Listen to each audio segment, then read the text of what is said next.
தனித்த தேசிய இனமாக விளங்குகிறார்கள்.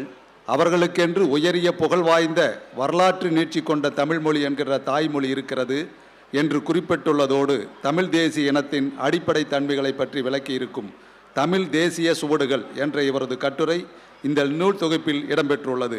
இவர் நவீன இலக்கியம், திரைப்படம் உள்ளிட்ட வகைமைகளில் தொடர்ச்சியாக கட்டுரைகள் எழுதி வருபவர். நாம் தமிழர் கட்சியின் மாநில ஒருங்கிணைப்பாளர் வழக்குரைஞர் தமிழ் திரு மணி செந்தில் அவர்களை வாழ்த்துரை வழங்க அன்புடன் அழைக்கிறோம்.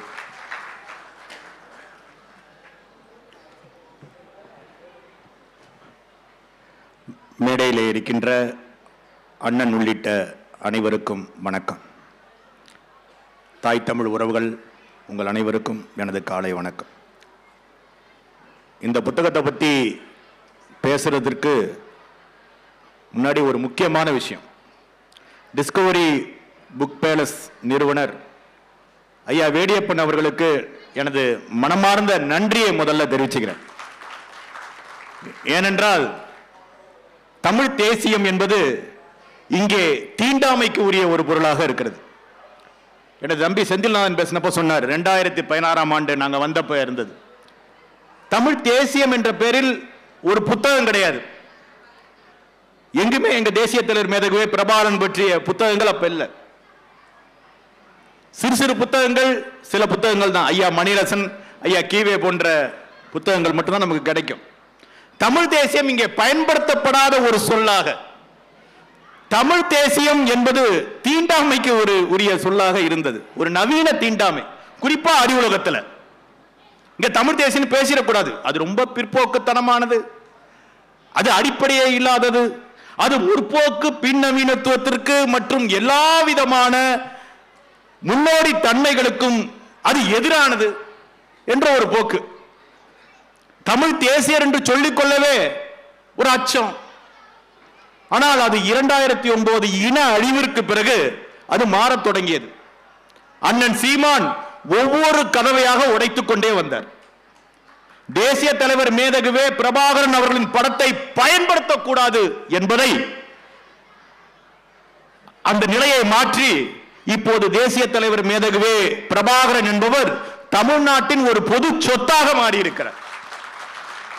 அது எல்லா வீட்டு விழாக்களிலும் தேசிய தலைவர் பிரபாகரன் படம் இடம்பெறுகிறது.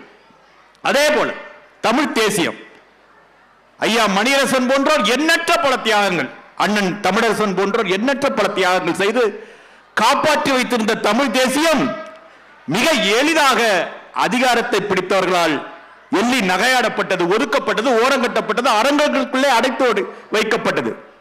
அந்த கதவை அடித்து உடைத்தது அண்ணன் சீமான். அடிச்சு உடைச்சு திறந்து விட்டார்.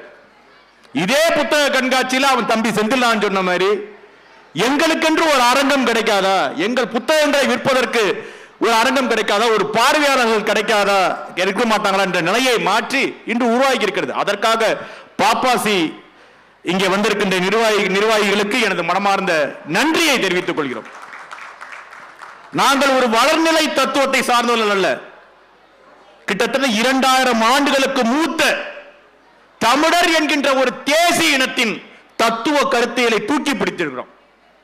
இங்க தமிழ்நாட்டில் இருக்கின்ற எல்லா அரசியல் கட்சிகளும் சரி, பல்வேறு அமைப்புகளும் சரி, தங்கள் அறிக்கையிலே தமிழர் என்ற சொல்லை பயன்படுத்துவார்கள், தமிழ் என்ற சொல்லை பயன்படுத்துவார்கள்.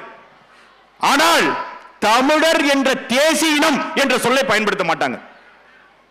ஐயா மணிரசன், ஐயா கீவே போன்றவர்கள் இதுக்கு விதிவிலக்கு. ஆனால் ஒரு வெகுஜன அரசியல் கட்சியில அதன் அறிக்கைகள்ல தமிழர் ஒரு தேசிய இனம் என வரையறை செய்து அதை நிறுவி இன்று நிலைநாட்டி இருக்கிற நாம் தமிழர் கட்சியும் அண்ணன் சீமானும் இதற்காக கொடுத்த விலை ரொம்ப அதிகம், ரொம்ப ரொம்ப அதிகம். இதற்காக நாங்கள் எதிர்கொள்கின்ற ஏச்சல், அதோட கேலி, கிண்டல், அவமானம், அவதூறு, இது போன்ற எதிர்ப்புகளை சந்தித்துதான் இந்த புத்தகத்தை அண்ணன் பாலமுரளிவர்மன் கொண்டு வந்திருக்கிறார். அண்ணன் பாலமுரளிவர்மன் இந்த புத்தகத்தை தொகுப்பதற்கு அவர் அடைந்த பாடுகளை பற்றி இன்னொரு புத்தகம் எழுதலாம். என்னையெல்லாம் காலையில தம்பி கட்டுரை இன்னைக்கு வந்துருமா, அண்ணன் பேரை பார்த்தோன்னே பயமா இருக்கும். அந்த அளவுக்கு எல்லாருக்கும் ஒரு நெருக்கடி கொடுத்து அந்த கட்டுரைகளை சேகரித்து தொகுத்து அதை அழகுற வடிவமைப்பு செய்து இன்று டிஸ்கவரி புக் பேலஸ் வெளியீடாக வந்திருக்கிறது. இது நமக்குள்ளாகவே, நான் அண்ணன் பாலமுருகன் கூட சொன்னேன், நமக்குள்ளாக வெளியிட்டு இருந்தால் கூட இந்த அளவுக்கு சிறப்பு இருக்காது. இன்னைக்கு ஒரு பொது பதிப்பமாக இருக்கக்கூடிய டிஸ்கவரி புக் பேலஸ் மூலமாக இன்று தமிழ் தேசியம் ஏன் எதற்கு எப்படி என்ற அண்ணன் பாலமுரளி அண்ணன் தொகுத்த இந்த நூல் வெளிவந்திருக்கிறது என்பது ஒரு வரலாற்று சிறப்பு. இது எங்களுக்கு தொடக்கம் மாதிரி இருக்கு. ஏனென்றால் இந்த புத்தக அரங்கு, இதில் உழவிக் கொண்டிருக்கின்ற மாபெரும் அறிவுஜீவிகள் எல்லோராலும் ஒதுக்கப்பட்டவர்கள். நாங்கள் அண்ணன் சீமான் என்ற மனிதன் வரலன்னா நாங்கள் அனாதைகள்.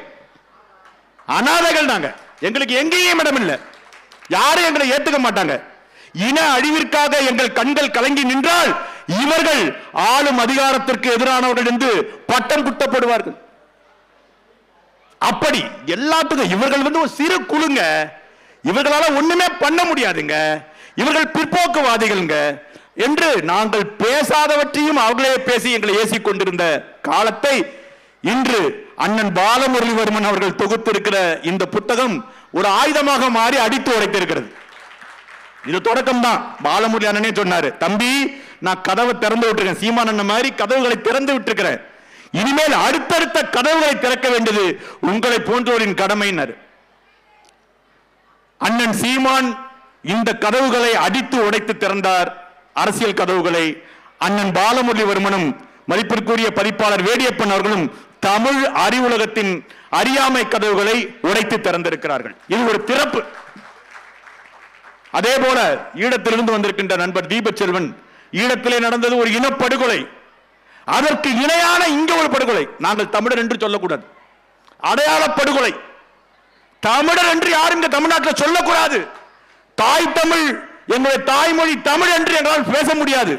அப்படி பேசினால் நாங்கள் பிரிவினைவாதிகள், மொழி வெறியர்கள், சாதி மூலம் இனத்தை கட்டமைப்பவர்கள். எப்படிப்பட்ட அவதூறு! அப்படிப்பட்ட அவதூறுகளுக்கெல்லாம் பதிலாகத்தான் இந்த நூல் இன்று வெளிவந்திருக்கிறது. குறிப்பாக 2009 இனப்படுகொலைக்கு பிறகான இந்த காலகட்டம் தமிழ் தேசியத்தின் விழிப்புணர்வு பெறுகின்ற ஒரு காலகட்டமாக இருக்கிறது. இது ஒரு கருத்தியல் மட்டுமல்ல, இது விடுதலை கருத்தியல் மட்டுமல்ல, மாறாக உலகமெங்கும் இருக்கின்ற பல்வேறு தேசிய இனங்களின் விடுதலைக்காக பேசுகிற ஒரு தத்துவ கருத்தியல் தான் தமிழ் தேசியம் என்பது. அதற்கான ஆதாரங்கள், பல்வேறு விதமான வரலாற்று பூர்வமான ஆதாரங்கள் இந்த புத்தகத்திலே நிரம்பி தன்புகிறது. தமிழர்களுக்கு ஒரு மிகப்பெரிய ஒரு பிரச்சனை இருக்கிறது. வாழ்நாளில் யாரையும் கொண்டாட மாட்டோம், இறந்து போன பிறகுதான் நம்ம கொண்டாடுற ஒரு நிலையில இருக்கிறோம். அதே போல இந்த புத்தகமும் அப்படி ஆயிடக்கூடாது. இந்த புத்தகத்தை வெளியான நாள் முதல் நாம் ஒவ்வொருவரும் ஏந்தி செல்ல வேண்டும். அண்ணன் சீமான் கருத்துக்களை நாம் எப்படி கொண்டு போய் பட்டி தொட்டிகளில் சேர்த்தோமோ அதே போல அதற்கு இணையாக இந்த புத்தகத்தையும் நாம் எடுத்து சென்று அனைவரிடம் சேர்க்கணும். அண்ணன் சீமான்ட்ட ஒரு மிகப்பெரிய ஒரு நூலகம் உண்டு. அந்த நூலகத்தில் நாங்களே களவாட வேண்டிய பல புத்தகங்கள் அங்க இருக்கும். அபூர்வமான புத்தகங்களின் சேகரிப்பாளர் அண்ணன் சீமான். புத்தகங்களை படிக்கின்ற அரசியல் தலைவர்கள் இங்க ரொம்ப ரொம்ப குறைவு. ஆனால் எந்த புத்தகத்தை படித்தாலும் அதை படித்து விட்டு உடனே தம்பிகள்கிட்ட பத்தி பேசி, அதை படிங்கடாடே, அந்த புத்தகத்தை எடுத்து படி, இந்த புத்தகத்தை படி என்று சொல்லி எங்களை எல்லாம் படிக்க தூண்டிய மிகப்பெரிய ஒரு பெரும் மகனாக அண்ணன் சீமான் இருக்கிறார். இதுல நானு தம்பி இடுமோன கார்த்தி, தம்பி செந்தில்நாதெல்லாம் கற்று எழுதுறோம்னா எங்களுக்கு பின்னாடி ஒரு மாய விசை அல்ல, ஒரு வெளிப்படையான ஒரு அறிவு விசை எங்களை இயக்கி கொண்டிருக்கிறது. அது அண்ணன் சீமான். இதை சொல்றது எங்களுக்கு எந்த பிரச்சனையும் இல்லை. ஆனால் இப்படிப்பட்ட ஒரு தத்துவத்தை சமூக ஊடகங்களில், அரசியல் களங்களில் இது வெகுஜன கோட்பாடுகளுக்கு எதிரானது என்று கட்டமைக்கக்கூடிய இந்த காலகட்டத்தில் தான் தமிழர் என்கின்ற ஒரு தேசிய இனம் என்பதை நிறுவி அதை உறுதிப்படுத்துவதற்காக இந்த புத்தகம் வெளிவந்திருக்கிறது. அன்பிற்குரிய உறவுகளே, உங்களுக்கு ஒன்றே ஒன்று இறுதியாக சொல்லிவிட்டு விடைபெறுவேன். தமிழர் என்கின்ற இனம் என்று சொல்லாதீர்கள், தமிழர் என்கின்ற தேசிய இனம் என்று சொல்லி பழகுங்கள். ஏனென்றால் தேசிய இனம் என்று சொல்வதில் நமது இறையாண்மை கருத்தில் அடங்கி இருக்கிறது. அதை நாம் உறுதிப்படுத்த வேண்டும் என்று சொல்லி இந்த புத்தகம் ஆக பெரும் வெற்றிகளை பெற வேண்டும் என மனதார வாழ்த்தி தந்த வாய்ப்புக்கு நன்றி கூறி விடைபெற்று முடிக்கின்றேன். நன்றி, வணக்கம்.